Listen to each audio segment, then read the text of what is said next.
I've got the kit pulled out of the storage compartment of the stock, and the first piece I want to show you is this aluminum baking pan.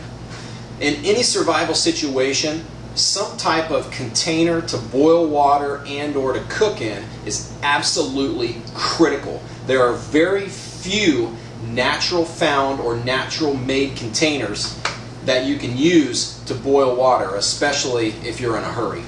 So this particular baking pan you can find at any grocery store, almost any big box grocery store, folds down to about nothing and can be unfolded to this size. So I've got one of those in here. I've managed to squeeze a full-size Mylar survival blanket in here. So now I have my shelter covered, because I've made many a time I've slept out in the woods with a Mylar blanket shelter. You can tie it off in the corners, create a simple canopy, and give yourself a real nice waterproof shelter. I've got a 30-gallon black trash bag in here as well. This can be used for water collection. It can be used as a poncho. It can be used as a ground cloth. It can be used as a shelter, a flotation device. There are just countless ways you can use a simple contractor-grade trash bag in a survival situation. So we've got a container. We've got two shelter options. I've got a small fishing kit that's got a couple of sinkers, a couple of hooks, and about 25 feet of 30-pound line.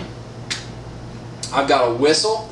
I know I've got two flares, but a whistle in a survival situation carries a lot farther than your voice, and also takes up a lot less energy to use. So I've got one of those. I've also got a mini Bic lighter. It fits in there just fine. This is the easiest way to start a fire if for some reason I'm not able to use my ferro rod and other fire starting tinders. I've got a P38 can opener. Even though I'm not carrying any canned goods, the size of this little miniature can opener just makes sense to bring it just in case. I've got about 25 feet of snare wire. Can't imagine that I would need to snare animals if I've got 20-something rounds, 20-ish rounds of ammo. But I've got this nonetheless. Could use it for repairs. Could use it for for cordage if I needed to. I've got a tube of Carmex lip balm, which I use quite often as a fire extender for natural tinder. You mix it with natural tinder like cattail down, milkweed down, or dried grasses, and it turns those items into a wick and gives you a lot longer burn time to get a fire going. And then here I've got a little mini kit with a variety of first aid and hygiene items. I've got some pain relievers. I've got 10 water purification tablets.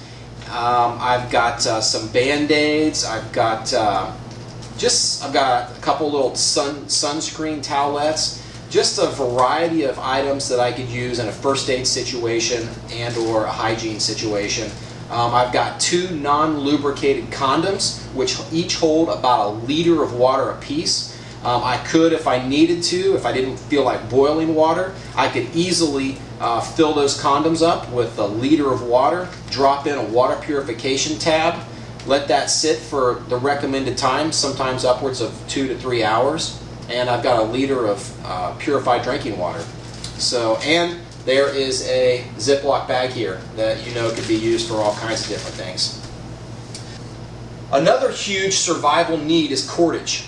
And how I addressed that issue was I actually purchased from a dealer a paracord braided,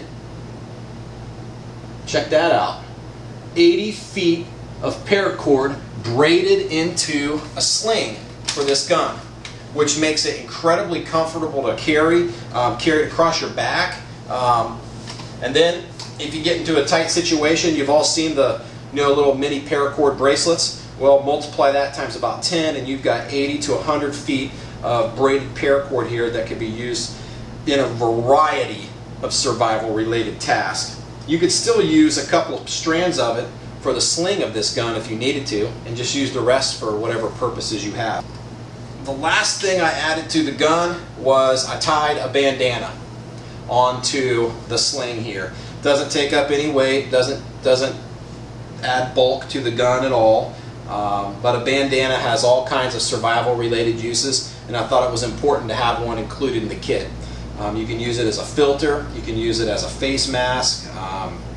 There is just all kinds of ways you can use a bandana. You can use it as a first aid bandage, all kinds of different things. So as with any survival kit I build, whether it be a shotgun related kit or something very, very simple, a little candy tin kit to keep in your glove box, I always include something inspirational and something personal, so that if I'm ever down and out and I'm looking at this kit and I need something to help remind me what life is about and what's worth living, I always include something very personal on each kit that I build. I would recommend you do the same, whether it's a picture of your wife or your kids or whatever inspires you, one of your favorite song lyrics or a Bible verse. I always include something personal. It's just a little personal touch I add. And here's what I've included. I had a plate made and engraved that I included on the side of this gun. I just had it epoxied there on the side, and I'll include a close-up photo as that as well. But it's just a little simple piece of inspiration that'll keep you going in a time of need. So there it is, the ultimate survival shotgun. Includes about every survival piece of kit that you can possibly imagine to get you through an extended period of time, certainly 72 hours, and in the right hands a lot longer than that. So I hope you've enjoyed this kit. Would love to hear your comments. If you've got any questions, feel free to leave them, and we'll go from there. Thanks, guys.